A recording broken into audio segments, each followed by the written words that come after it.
Donc le premier texte que je vous propose, c'est l'Apocalypse de Paul. Apocalypse de Jean, Apocalypse de Pierre, s'inscrit donc dans toute cette série d'un genre littéraire qu'on appelle l'apocalyptique juive. Il y a l'Apocalypse d'Enoch, il y a l'Apocalypse d'Abraham. C'est-à-dire c'est un genre littéraire visionnaire. C'est quelqu'un, un homme, une femme, qui, à certains moments de son existence, et souvent des moments de crise, comme pour Saint Jean, un moment de crise très grave, c'est-à-dire au moment où après la résurrection du Christ, il s'attendait à la victoire, je dirais, de la lumière, la victoire du bien, et ce qu'il voit, eh bien, c'est de nouveau la violence qui l'emporte, la bêtise qui l'emporte. La communauté chrétienne est persécutée et les chrétiens entre eux se persécutent. Donc un grand moment de crise pour Jean.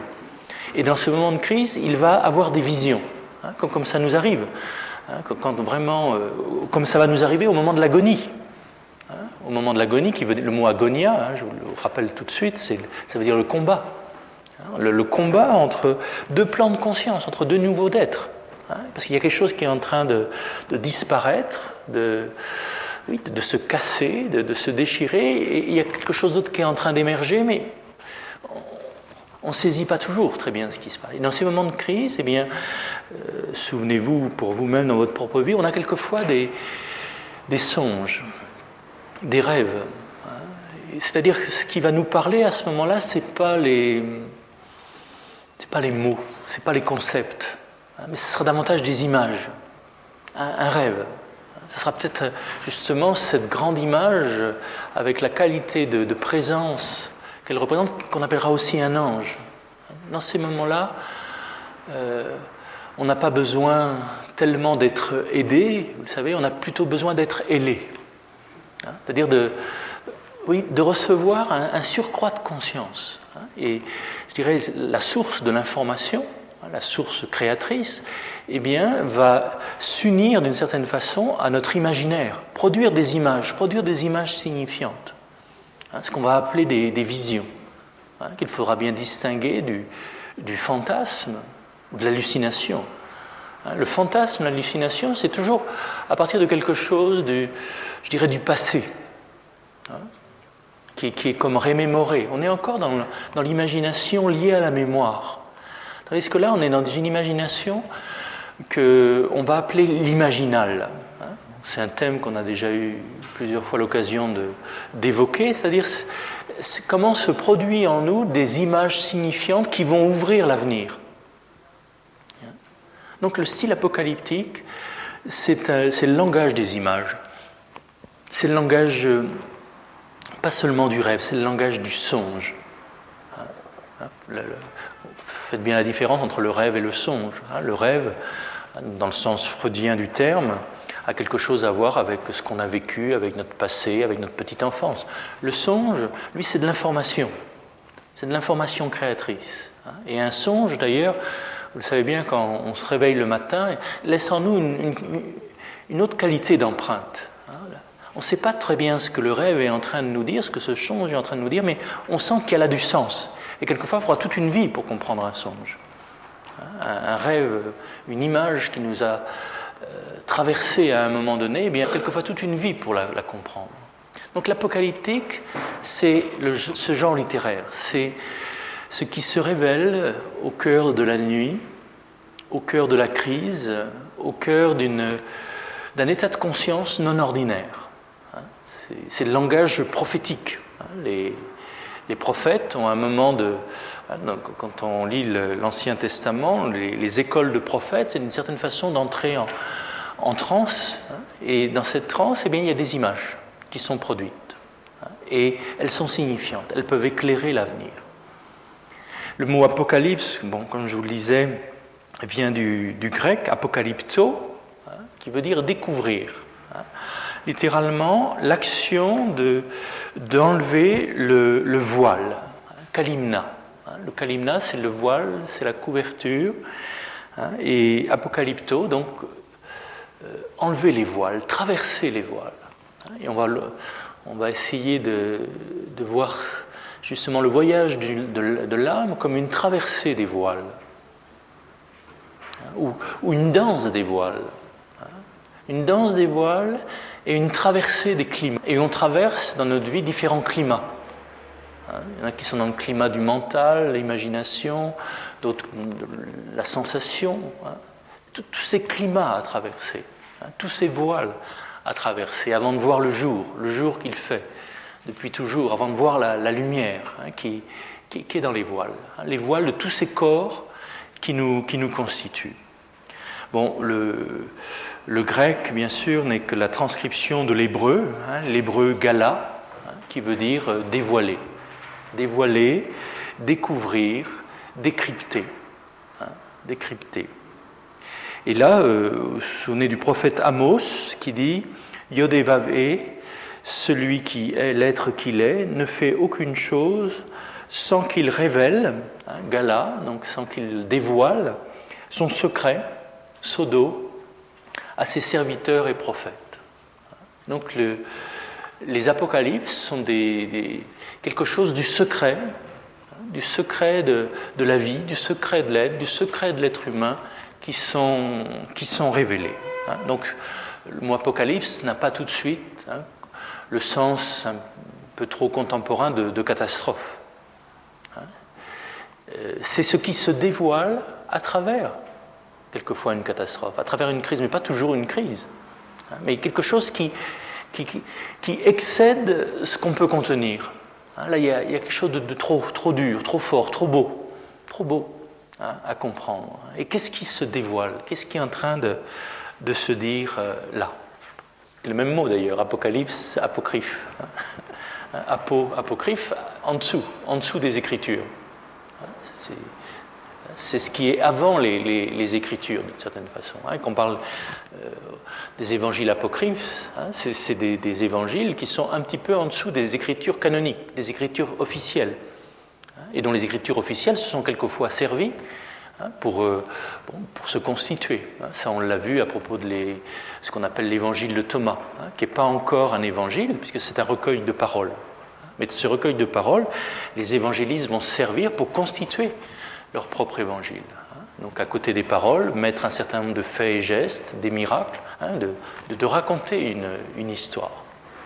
Donc il ne s'agit pas d'opposer apocryphe et canonique, comme il ne faut pas opposer conscient et inconscient. Le langage de la conscience est un langage plus rationnel, plus efficace, plus utile. L'inconscient, c'est davantage le langage des images. Mais bon, on sait bien que le conscient et l'inconscient ne sont pas à opposer. Si on veut devenir adulte, eh bien, il s'agit d'intégrer notre part d'inconscient. Et si le christianisme veut devenir adulte, il doit intégrer aussi cette part d'apocryphe. Il ne s'agit pas de les rejeter, mais d'intégrer quelque chose qui touche à une autre dimension de l'être humain. Donc, Paul, ce qui va être mis en scène dans cette apocalypse de Paul, eh bien, c'est la révélation. Était-ce en mon corps, était-ce hors de mon corps? Ça va être la question de Paul, quelque chose qui lui a été révélé. Et là, il a été ravi au 3e ciel. Alors là, on va voir aussi toute cette topographie, encore une fois, toute cette topographie des états intermédiaires, que ce que nous appelons le monde, ce n'est qu'un espace-temps parmi d'autres. Bon, c'est ce que disent aussi les physiciens aujourd'hui, que notre monde, c'est un monde, c'est un espace-temps, mais il existe d'autres qualités d'espace-temps, d'autres mondes, d'autres niveaux d'être, d'autres plans de l'être. Et il arrive quelquefois, dans cet espace-temps, dans ce monde dans lequel nous sommes, eh bien, il y a des ouvertures, il y a des porosités, et on entre en contact avec d'autres plans de l'être. Bon, c'est ce qui est arrivé à Paul. Était-ce dans son corps? Était-ce hors de son corps? Il y a eu quelque chose qui s'est dévoilé, qui s'est révélé à lui. Il y a eu une ouverture de sa conscience, on pourrait dire. Ce texte, donc, va être... donc cette révélation, ce ravissement, va être à l'origine d'un voyage. Et quelqu'un comme Dante, par exemple, va se souvenir de l'Apocalypse de Paul. Vous vous souvenez au seuil de son voyage en enfer, le poète dans la Divine Comédie, hésite et il dit « Mais moi, pourquoi irais-je ? Ou qui me le permet pour m'aventurer dans ces plans de l'être ? Je ne suis pas Énée et je ne suis pas Paul non plus. » Donc le texte de l'Apocalypse de Paul circulait encore à l'époque de Dante. Et on va voir que ce texte aura vraiment une grande influence sur beaucoup d'anciens. Je pense là à Césaire d'Arles, par exemple, au 5e siècle. Pas 5e siècle, au 5e siècle, eh bien, il cite une douzaine de fois un passage de l'Écriture. Et le passage de l'Écriture dont il est question, c'est l'Apocalypse de Paul. Quand on recherche d'où est-ce que ce passage de l'Écriture est, donc voir que ce texte était considéré, là aussi, comme canonique, comme accueilli dans les différentes églises, et particulièrement dans l'église d'Arles, puisque Césaire était l'évêque d'Arles, donc l'église latine, eh bien ce texte était connu. Ce texte va être intéressant parce que ça va être une révélation personnelle, et dans cette révélation, Paul va nous dire à quel point la création souffre du mauvais usage que l'homme fait de sa liberté. On va entendre le soleil qui se plaint, la terre qui se plaint, les eaux.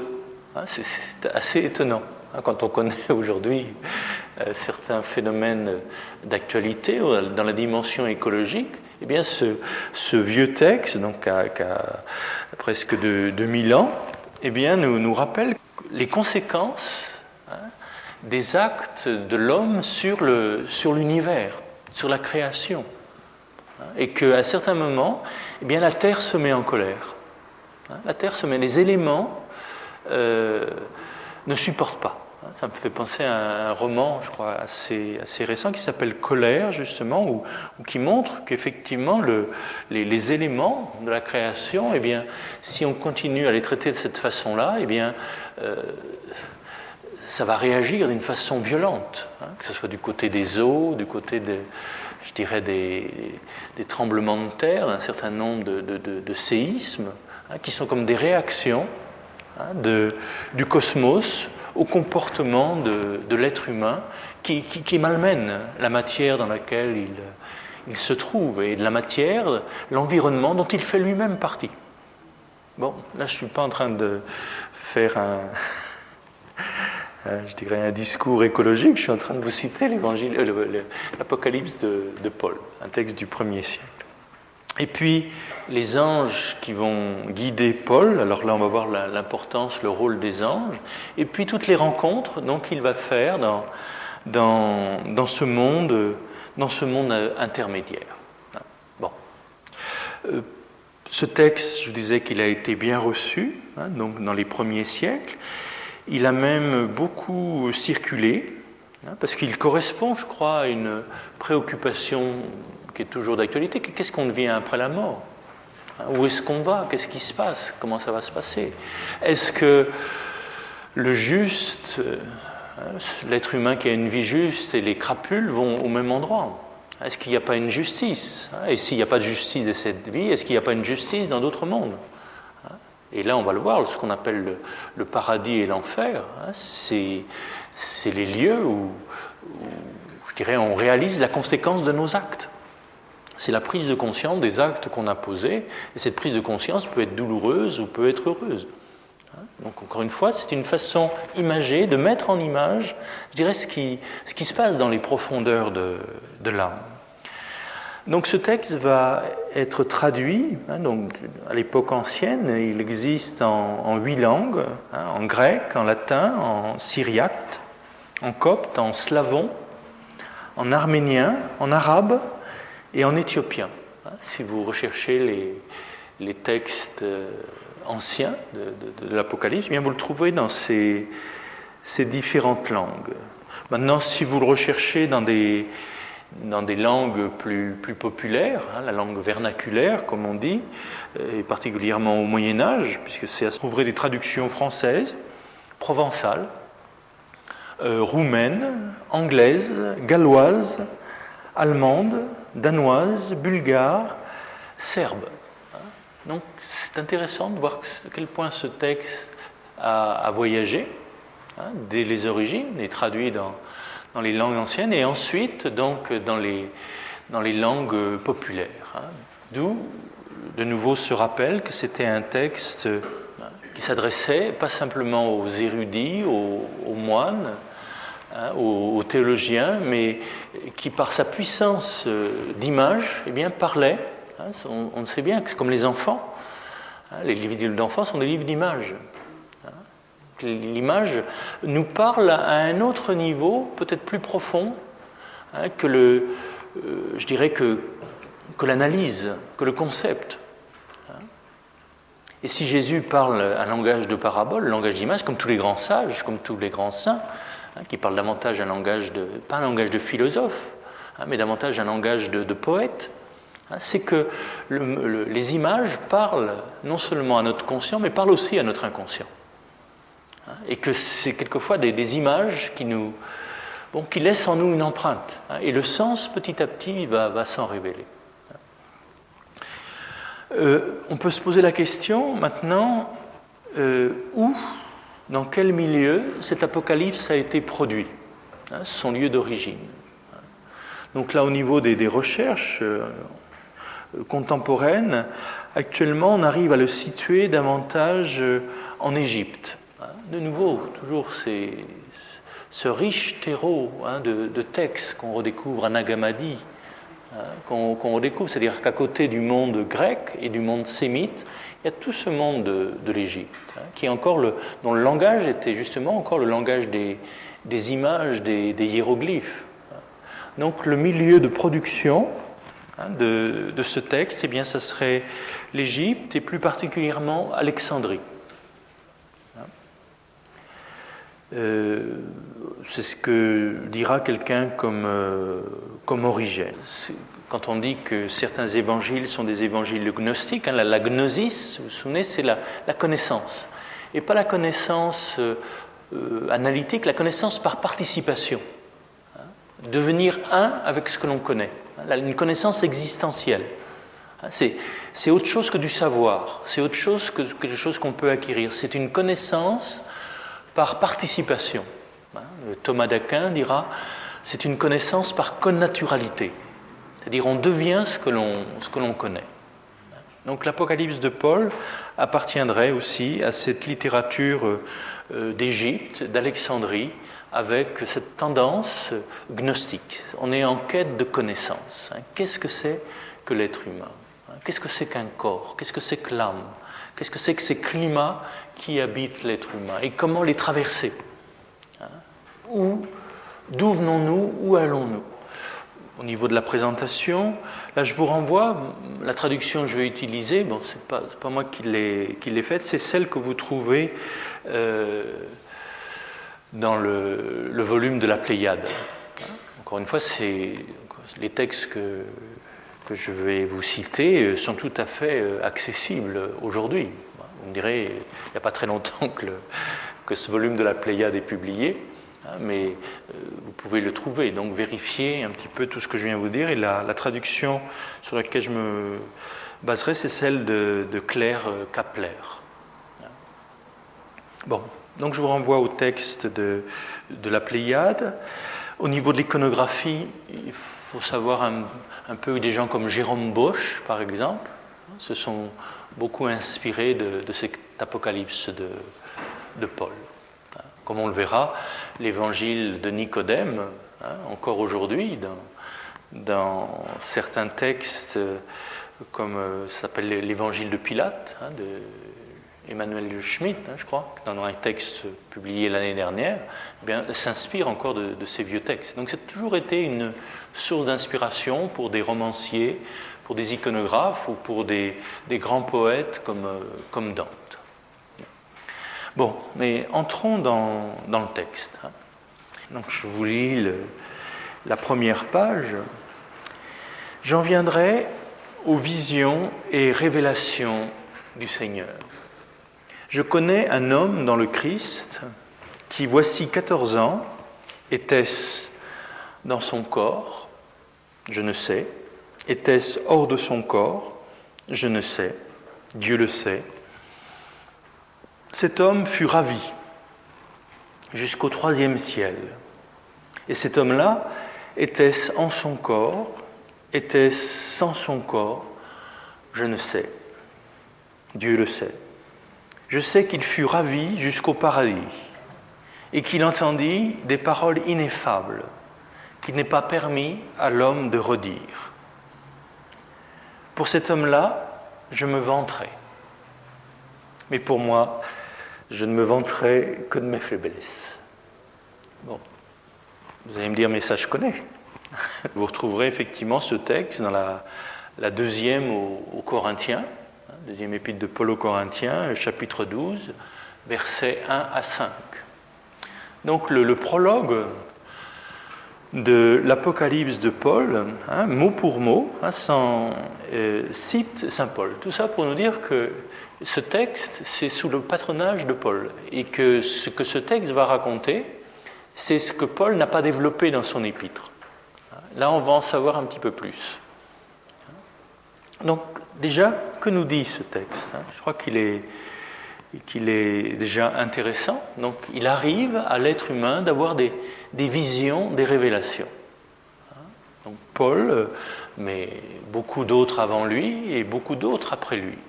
Et nous-mêmes. Est-ce que ça nous est arrivé? Eh bien, était-ce dans mon corps? Était-ce hors de mon corps? Donc, essayez de vous souvenir de ces moments. Était-ce dans votre corps ou hors de votre corps? Tout d'un coup, il y a du sens qui arrive. Du sens qui arrive à travers une sensation, à travers une image, à travers une vision, à travers une voix. Donc, pour certains, c'est une voix. Pour d'autres, c'est quelquefois un parfum. Pour d'autres, c'est quelque chose bon, comme le dit Paul, d'ineffable. Là, il n'y a pas de... Vous êtes ravis. Souvenez-vous de la dernière fois où vous avez été ravis. Alors, il y a différentes formes de ravissement. Je suis ravi dans le sens de l'étonnement. Je suis ravi, je suis étonné. Un peu comme le ravi, vous savez, de la crèche en Provence. Celui qui s'étonne, qui s'émerveille, qui s'étonne de l'existence, qui s'étonne d'exister, qui s'étonne de respirer. Ce climat du ravi. Bon, donc ça, c'est un premier niveau.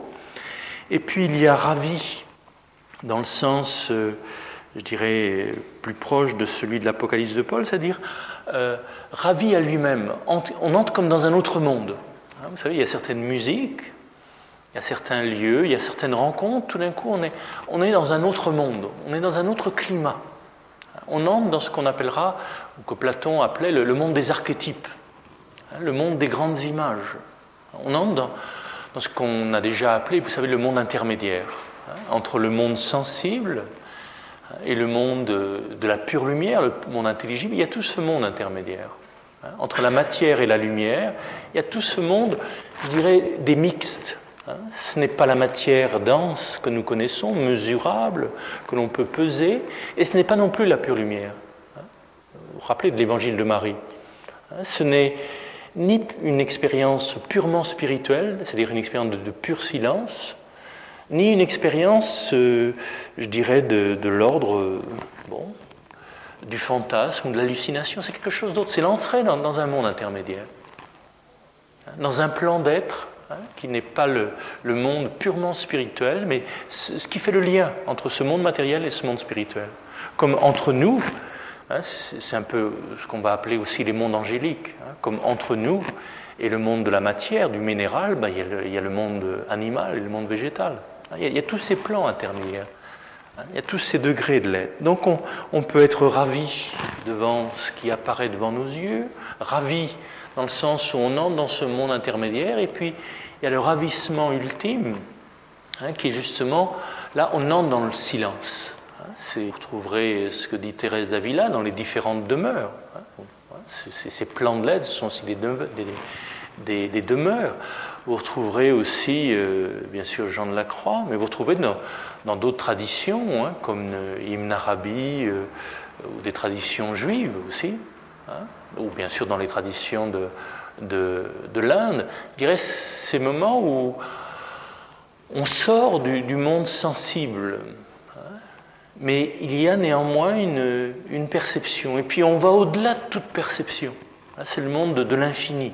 Et là, c'est le monde de l'ineffable. Là, il n'y a pas de mots. Parce que tant qu'il y a des mots, tant qu'il y a des images, on est dans un certain espace-temps. Donc on est ravi dans le silence.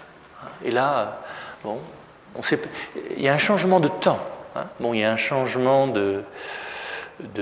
d'espace, mais il y a aussi un changement de temps. C'est pour ça que quand on entre dans ces autres climats, est-ce que ça dure 3 minutes? Est-ce que ça dure 1 heure? Vous sentez bien, le temps est changé. Combien de temps je suis resté dans cet état? Je ne sais pas. Combien de temps ça a duré? Vous sentez bien, on est dans un autre espace-temps. Et là, ce 3e ciel, si vous voulez, c'est au-delà de l'espace-temps. Donc là, je fus ravi jusqu'au 3e ciel. Donc ces 3 niveaux de vision, la vision corporelle, le 1er ciel, l'espace qui nous entoure, la lumière qu'on peut voir avec nos yeux. Ensuite, il y a la vision, on pourrait dire, d'ordre psychique, la vision, je dirais, d'une autre lumière, la vision des images. Et puis le 3e ciel, au-delà de toutes les images. Et là, bon, des paroles ineffables qui n'est pas permis à l'homme de redire. Là, il faut savoir qu'il y a certaines choses, dès qu'on les dit, on les trahit. Dès qu'on les dit, on les réduit. Pour ça, je crois, c'est une question, ça. Est-ce qu'il faut parler de ces expériences spirituelles? C'est pas toujours facile, parce que vous savez bien que si on parle quelquefois de nos expériences intérieures, eh bien, ça va être réduit, souvent au niveau psychologique ou neurophysiologique, ou ça va être lié à une mauvaise digestion. Enfin, vous savez, toutes ces espèces de réduction. Ce n'est rien d'autre que. C'est pour ça que Jésus précise bien, ne jetez pas vos perles au pourceau. D'abord, par amour pour les pourceaux, parce que ils vont se casser les dents sur les perles, mais aussi dans le sens qu'une perle, c'est pas fait pour être mangée, c'est pas comestible. Il faut savoir qu'il y a dans notre vie des expériences, c'est pas comestible. Enfin, c'est pas assimilable, c'est d'un autre ordre. Et là, je crois qu'il faut peut-être parler de ces choses-là avec quelqu'un qui peut comprendre. Quelqu'un qui ne cherche pas à analyser ces perles, à les décomposer, mais qui cherche plutôt à s'éclairer à leur lumière. Il y a une façon de faire de l'exégèse, vous savez bien, c'est un travail quelquefois de pourceau. On analyse, on détruit, au lieu de s'éclairer. Ces paroles que nous lisons ne sont pas faites pour être seulement décortiquées, analysées, elles sont faites pour qu'on s'en éclaire. Pour qu'il y ait quelle lumière elles nous apportent à travers ces images, à travers ces mots. Donc là, il y a des paroles ineffables, des choses qu'on ne peut pas dire. Mais il y a aussi des choses que l'on peut dire, que l'on peut partager. Et sa première interrogation, qui va être aussi la nôtre pendant un petit moment, c'est cette vision, ça se passe dans quel corps? Ce voyage de l'âme, mais dans quel corps est-ce que nous le faisons? Qu'est-ce que c'est qu'un corps? Quand nous parlons de notre corps, de quel corps parlons-nous? Quand on rencontre un corps, le corps de l'autre, quel corps? Il n'y a peut-être pas, je dirais, un seul corps. C'est pour ça que d'un point de vue anthropologique, là, je vous propose de réfléchir un peu à l'être humain qui serait comme une pâte feuilletée. Nous allons entrer dans l'anthropologie de la pâte feuilletée. S'il y a parmi vous des cuisiniers, des boulangers, la pâte feuilletée, c'est tout à fait passionnant de voir comment il y a ces différentes couches et comment la chaleur fait lever tout cela. Et bien que l'être humain est peut-être aussi polydimensionnel. Il est constitué de différentes feuilles, différentes couches, différents lieux de mémoire. Donc, l'être humain, je vous propose l'anthropologie de l'être humain qui est comme un ensemble de climats, un ensemble de corps. Et là, je vous propose de prendre le temps de réfléchir là-dessus. Et bon, d'un point de vue pratique, d'un point de vue connaissance de nous-mêmes, je crois que ça peut être quelque chose d'intéressant. Avec la question donc de Paul, ce genre de vision, où est-ce que ça se passe? Dans quel corps? Était-ce dedans? Était-ce dehors que je vis cela? Donc, on va commencer un petit peu ce voyage dans nos différents corps. D'abord, on pourrait dire que l'homme, il est ce dont il hérite. L'homme est ce qu'il hérite. On va voir que l'homme, il est ce qu'il mange, l'homme est ce qu'il ressent, l'homme est ce qu'il aime, l'homme est ce qu'il imagine, l'homme est ce qu'il pense. Mais il est ce qu'il hérite. Il est un héritage. Et c'est un héritage génétique.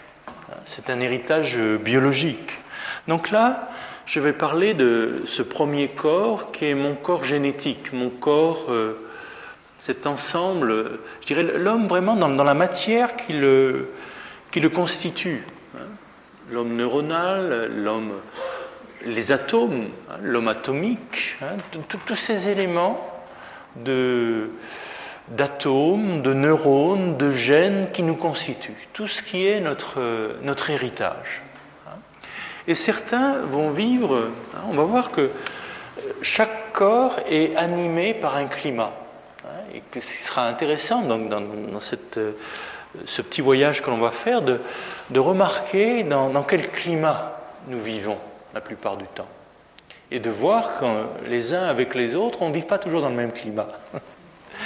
Il y a des climats chauds, climats tempérés, climats froids. Mais ce n'est pas simplement une question de température, c'est une question de lieu de nous-mêmes dans lequel nous vivons. Chacun de nous vit dans un corps particulier, plus que dans un autre. Et il oublie quelquefois différentes dimensions de lui-même. Et certains vivent vraiment dans leur corps génétique, neuronal, on pourrait dire que c'est le corps mécanique aussi.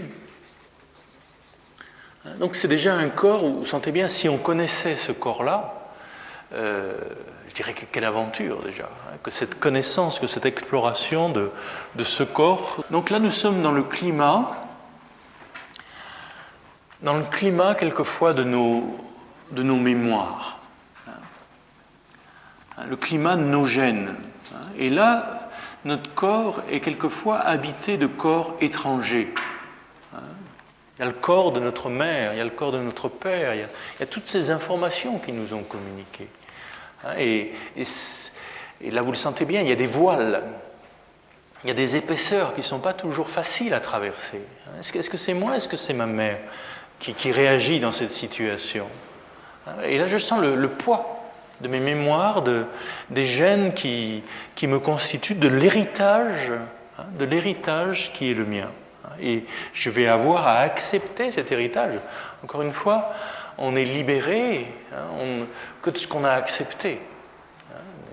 N'est transformé que ce qui est accepté. Vous vous souvenez, à chaque fois je recite cette parole des pères de l'Église, tout ce qui n'est pas assumé n'est pas sauvé. Tout ce qui n'est pas accepté n'est pas transformé, dirait Jung.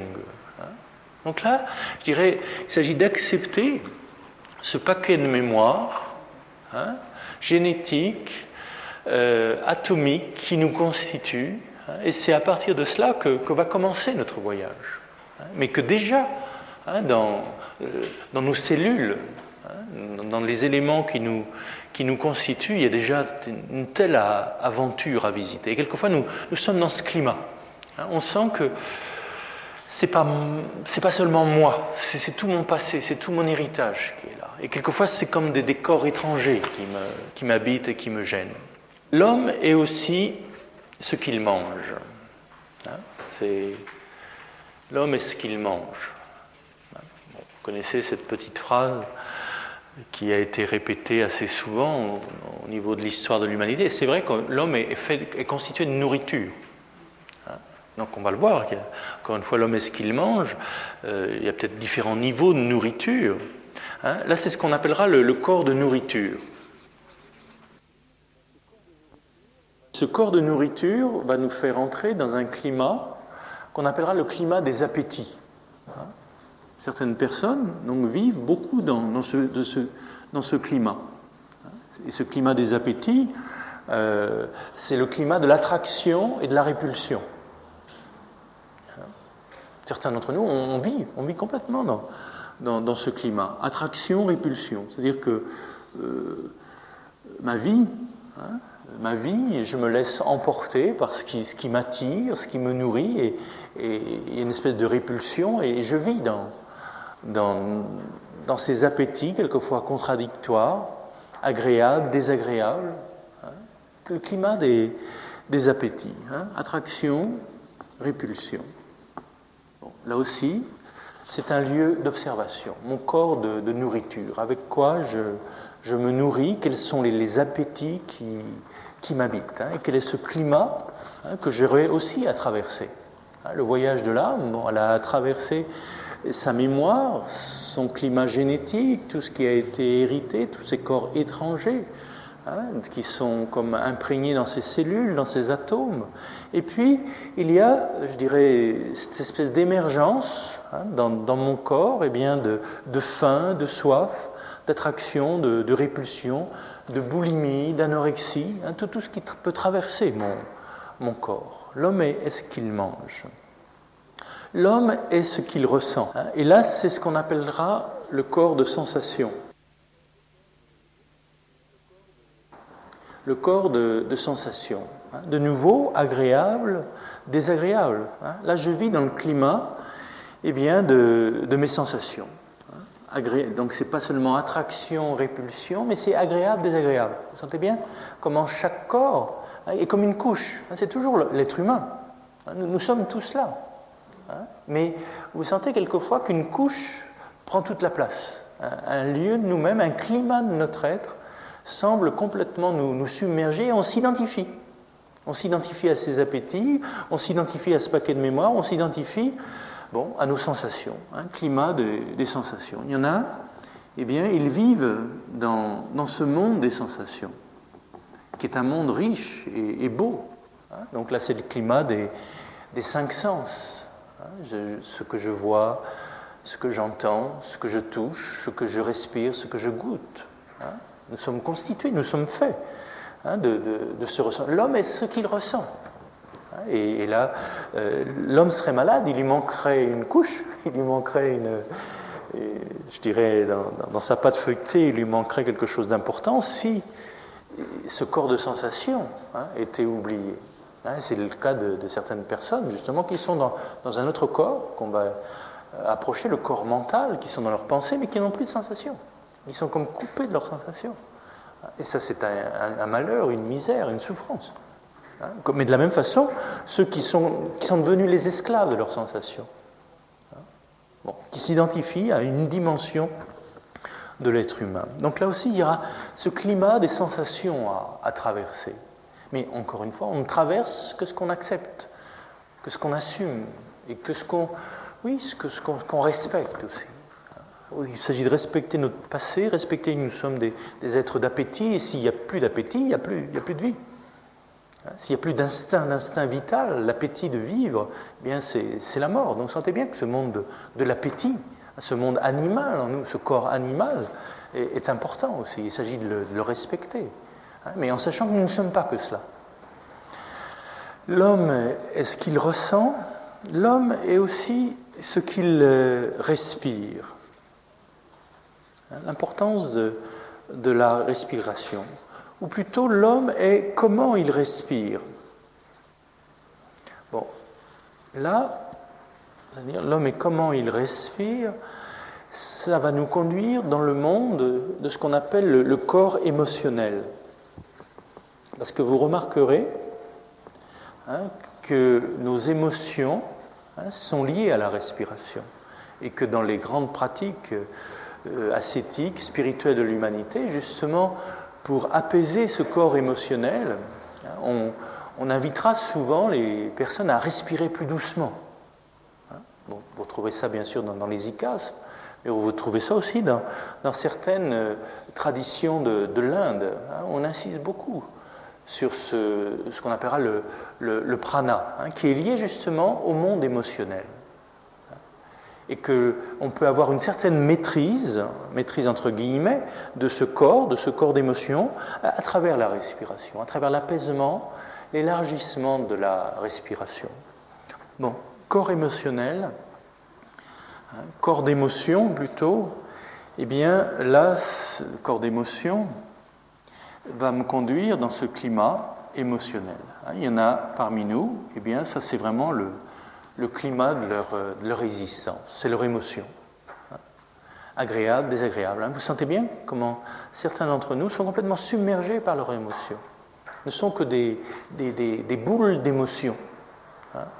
C'est-à-dire la colère, la tristesse, le bonheur, l'exaltation, la dépression, tout ça, on vit dans ce monde émotionnel, le climat émotionnel. C'est dit, et ce climat émotionnel, s'il est coupé des autres climats, peut vraiment nous rendre très heureux, très malheureux.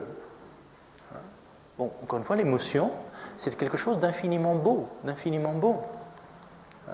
Mais s'identifier à ces émotions peut devenir source de troubles, non seulement de troubles, mais aussi de maladies et de souffrances. Je passe d'une émotion à l'autre et je ne me reconnais pas. Vous sentez bien ce que nous allons essayer de vivre, c'est le lien entre ces différents climats. Ce qu'on appelle le sujet, l'homme à l'image et à la ressemblance de Dieu, dont nous parle l'Apocalypse de Paul, c'est le sujet. C'est celui qui contient ses sensations, ses émotions, ses appétits. Donc, dans la tradition chrétienne, les émotions ne sont pas mauvaises. Et c'est important de développer la richesse de nos émotions. Mais est-ce que ce sont les émotions qui sont sujets de moi, qui me manipulent, ou est-ce que c'est moi qui suis le sujet de mes émotions ? C'est un climat. Et là, bon, les climats, je crois que le climat émotionnel, c'est un de ceux qui a été le plus, qu'on analyse beaucoup par les différentes formes de psychologie, de tristesse, de réjouissance, enfin toutes ces nuances, toutes ces nuances que nous visitons. C'est un climat qu'il s'agit d'accepter, qu'il s'agit de respecter, mais peut-être aussi de traverser. L'homme est ce qu'il ressent, comment il respire, il est fait d'émotions, il est fait de sensations, il est fait des nourritures, il est fait des mémoires qui le constituent. L'homme est aussi ce qu'il désire. C'est le corps désirant. Là, en psychanalyse, on parlera du corps désirant. Et là, c'est le climat du désir. Et le désir, si vous voulez, c'est autre chose que l'appétit. Vous sentez bien ? Là, on entre dans des dimensions proprement humaines. L'appétit, c'est du besoin, c'est de l'instinct. Mais l'homme peut désirer des choses pour lesquelles je dirais, c'est pas de l'ordre de l'appétit, c'est autre chose. Il désire être désiré, ou il y a ce désir de l'autre. Et là, certains vivent dans ce climat de désir. Et bon, pour, je dirais, l'anthropologie psychanalytique, ce feuilletage, cette couche de l'être humain va être particulièrement important, au point à en faire quelque chose, quelquefois, de trop central. L'homme est ce qu'il désire, l'homme est son désir. Quel est son désir ? Et que la santé, vous vous en souvenez, c'est se tenir au plus proche de son plus intime désir. Le corps désirant. Donc ce climat du désir. Et ce désir, c'est ce qui ouvre mes appétits, mes sensations, mes émotions vers autre chose. Ce désir de l'autre. Ce désir de l'autre désir, ce désir de me connaître moi-même, ce désir d'être aimé. Il y a là quelque chose de proprement humain. L'homme comme être de désir, comme corps de désir, comme corps désirant. Donc le climat du désir. Et à certains moments, nous entrons dans ce climat. Ce n'est pas l'émotion qui nous guide, ce n'est pas les sensations, ce n'est pas les appétits, mais il y a en nous un désir. Désir de quoi ? Désir de qui ? Mais c'est vraiment, et c'est ce désir, on entre vraiment dans ce climat. Et on se sent devenir je dirais, un peu plus humain en explorant ce climat. Qu'est-ce qui désire en moi? Qu'est-ce que je désire vraiment? Qu'est-ce que je désire vraiment? L'homme, est-ce qu'il désire? Plus profondément encore, est-ce qu'on pourrait dire que l'homme est ce qu'il aime? On devient ce que l'on aime. Là, c'est non seulement mon corps désirant, mais c'est mon corps de sentiment. C'est un corps, si vous voulez, qui a un cœur. Là, on est dans le climat affectif. J'aime donc je suis. On est ce que l'on aime. Sentez bien, là c'est un corps qui a un cœur. Enfin, pour parler, encore une fois, on essaye de mettre des mots sur une expérience intime, sur l'expérience intime d'un certain climat d'être. Et que là, c'est non seulement mon corps de désir, ce désir de l'autre, ce désir d'être désiré, mais il y a aussi, je suis capable d'aimer l'autre en tant qu'autre. Ce corps de sentiment, encore une fois, certains d'entre nous ne l'ont pas encore exploré. C'est une qualité d'être. C'est vraiment une qualité, je dirais, dans la pâte feuilletée que nous sommes. C'est là qu'il y a, je dirais, déjà le feu, la flamme de l'être a fait lever quelque chose. Il y a là de l'espace. Vous sentez bien, il y a comme une certaine façon de décoller un peu, de décoller du paquet de mémoire génétique qui nous constitue, de décoller un peu de nos sensations, de nos émotions, de notre désir. On est capable d'aimer quelqu'un, non pas parce qu'il me nourrit, non pas parce qu'il me fait chaud, il me fait plaisir, non seulement parce qu'il provoque en moi de grandes émotions, et non seulement parce que je désire être désiré de lui, mais là vous sentez que je suis capable de l'aimer en tant qu'autre, en tant que tout autre. Le corps de sentiment, l'éveil au sentiment. Ce mot sentiment est là aussi dans l'anthropologie est un mot précieux, qu'il s'agit encore une fois, de bien situer, au-delà des émotions. Et l'amour, alors là, vous allez me dire, l'amour, est-ce que c'est une émotion, est-ce que c'est un sentiment? Donc vous sentez bien que l'amour va prendre un sens différent selon le corps dans lequel vous vivez. Pour certains, on prend l'amour d'un autre pour une grande émotion. Alors qu'à un autre niveau de notre corps, à un autre niveau de conscience, dans un autre climat, l'amour est vraiment un sentiment. Et qu'à ce moment-là, je deviens aussi capable d'aimer quelqu'un, même si émotionnellement, cette personne-là ne réveille pas en moi des émotions fortes, même si cette personne ne réveille pas en moi des désirs, ne réveille pas en moi de l'appétit. Je peux aimer quelqu'un sans avoir envie de le manger. Enfin, ce sont des images, mais vous sentez bien ces différents climats. Et que, encore une fois, quelquefois on confond, et on mettra je dirais dans le corps émotionnel, dans l'émotion, l'amour comme une émotion. C'est aussi une émotion. Ça a un retentissement émotionnel, comme ça a un retentissement, j'allais dire, dans le monde des sensations, dans le monde des sens, heureusement, et dans le monde aussi de l'appétit, dans le monde du désir. Mais c'est peut-être autre chose encore. C'est peut-être encore un climat plus, j'allais dire, plus large, plus vaste. L'homme est ce qu'il désire, ce qu'il ressent, ce qu'il aime. L'homme est ce qu'il connaît. On devient ce que l'on aime, d'où l'importance de savoir ce que l'on aime. Ce qui qualifie notre amour, c'est ce que l'on aime. Et que, bon, en français, vous savez bien, c'est dommage qu'on dise « j'aime la charcuterie, j'aime ma femme, j'aime Dieu », avec le même mot. Et vous sentez bien, c'est pas le même corps qui aime la charcuterie, qui aime sa femme ou qui aime Dieu. Vous sentez bien, c'est pas le même lieu qui aime. Donc l'homme devient ce qu'il aime, mais il devient aussi ce qu'il connaît. L'homme est ce qu'il connaît. Et là, bon, avec ce mot connaissance, c'est pas toujours facile parce que c'est le corps de pensée. Le corps de pensée. Et là, c'est le climat, alors je ne sais pas si je pourrais dire le climat mental. mais pour le moment, disons climat mental, hein, dans le sens qui vient du mot mens en latin, la pensée, mais donc il y a différents niveaux de pensée, justement. Hein, il y a la pensée rationnelle, il y a la pensée obsessionnelle, hein, il y a la pensée contemplative. Hein, mais bon, beaucoup d'entre nous vivent dans ce climat-là. Hein, on vit dans notre tête, comme on dit. Hein, plus, je crois, pour beaucoup de contemporains que dans nos sensations. Plus que dans notre désir, plus que dans nos sentiments. On vit dans nos pensées. Et le monde, c'est ce que nos pensées en font. Chacun de nous vit dans son monde. Je dirais, il n'y a que les saints qui vivent dans le monde, et les sages. Nous, on vit dans notre monde. C'est-à-dire qu'on vit dans la représentation que nous avons du monde, dans la représentation que nous avons des autres.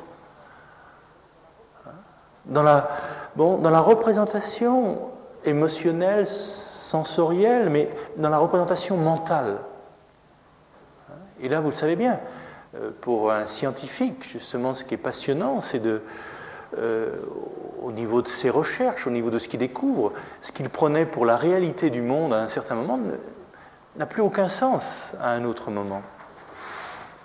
Il remet complètement en question sa vision du monde, sa vision de la matière. Hein.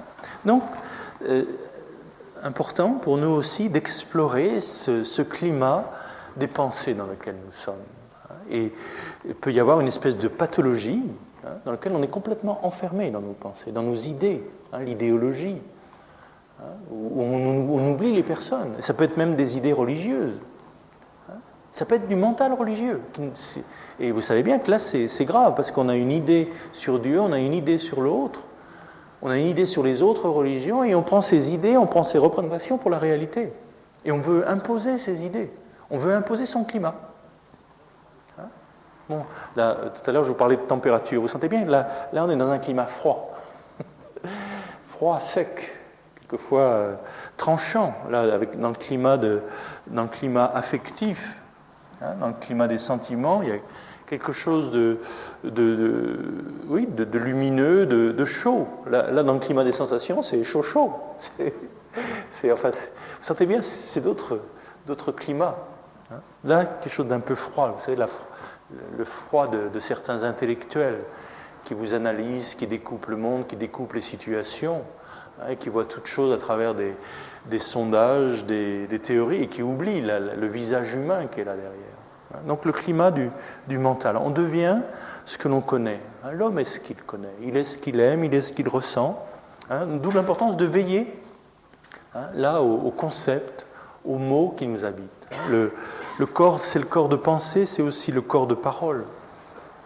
Corps de pensée, le corps parlant, comme on dit dans le jargon psychanalytique. Le corps parlant, en sachant que cette parole est l'expression d'une pensée, des idées qui nous habitent. L'homme est ce qu'il imagine. Et c'est là qu'on s'approche du corps dont parle Paul. L'homme est ce qu'il imagine. C'est le corps imaginal, c'est le corps de rêve. Quand la nuit, avec quel corps visitons-nous ces contrées inconnues? Dans quel corps nous projetons-nous dans l'avenir? Ce corps de rêve, là aussi qui est tout à fait passionnant à explorer. Donc là, c'est le climat du rêve. C'est le climat du rêve. C'est le climat des images, le climat de l'imaginal. Et là, souvenez-vous aussi que certains peuvent être coincés dans une de ces couches. Le psychotique, par exemple, vit dans le climat du rêve, dans le climat des images. Mais il est complètement coupé de son corps de sensation. Il est coupé de son corps de pensée, son corps de parole. Mais il vit dans ces images qui l'habitent, et ces images prennent toute la place. Ces images sont plus réelles que les gens qu'il rencontre dans la rue, que son voisin de chambre. Il est complètement pas dans ses pensées, mais dans ses images. Et à certains moments, on a tous, je dirais, on a tous des bouffées climatiques, on a tous des bouffées délirantes. C'est ce qu'on appellera d'ailleurs une bouffée délirante. Qu'est-ce que c'est qu'une bouffée délirante au sens clinique du terme? C'est quelqu'un qui est submergé par des images. Et toutes ces images n'ont plus comme on dit, ni queue ni tête au niveau du climat mental. Ce climat des images est comme coupé du climat de la pensée. Et là, tout d'un coup, il y a plein d'images qui viennent en nous et qui nous submergent, et on est dans ce monde-là. On entre comme dans un autre monde. On a une bouffée délirante. On est en train de passer, je dirais, il y a un climat de l'être qui nous submerge. Bon, le corps de rêve. L'homme est ce qu'il imagine, en nous rappelant que, comme dans la pâte feuilletée, eh bien, il y a une couche, je dirais, de farine et puis un peu de matière grasse. C'est-à-dire qu'il y a une couche de mémoire, il y a l'imagination qui est de l'ordre de la mémoire. On se représente des choses du passé ou des choses connues. Et puis il y a l'imaginal. Il y a l'imaginal où ce qu'on se représente, ce qu'on imagine, ce n'est pas quelque chose du passé, ce n'est pas quelque chose du connu, mais c'est une façon, encore une fois, le sens, l'intelligence créatrice se sert des images pour nous transmettre de l'information à travers des images. Donc là, le monde de l'imaginal. L'homme est ce qu'il imagine. L'homme est aussi ce qu'il pressent. Notre corps de pressentiment. Là, c'est le corps d'intuition. D'intuition. Là aussi, l'homme est ce qu'il pressent. Vous sentez ces moments dans votre vie, ce pressentiment du réel, ce pressentiment de l'absolu, le corps d'intuition, l'intuition de l'être. Là, on est proche du monde de quelque chose de très silencieux, ce qu'on pourrait appeler un climat ontologique. Ce pressentiment de l'être, ce pressentiment de l'absolu. Et à certains moments, on est dans ce corps-là. Et c'est encore une fois,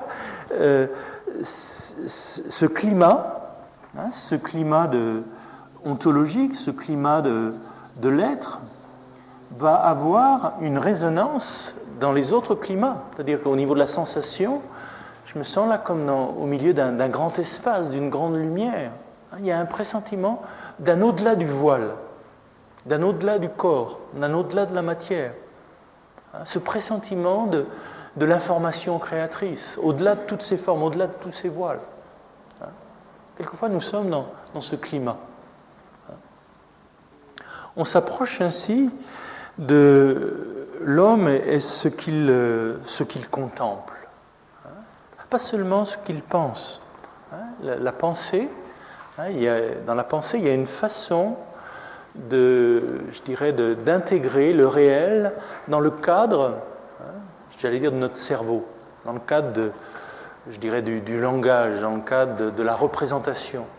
Parce que là, avec la contemplation, on va au-delà, de ces représentations. Donc l'homme est ce qu'il contemple.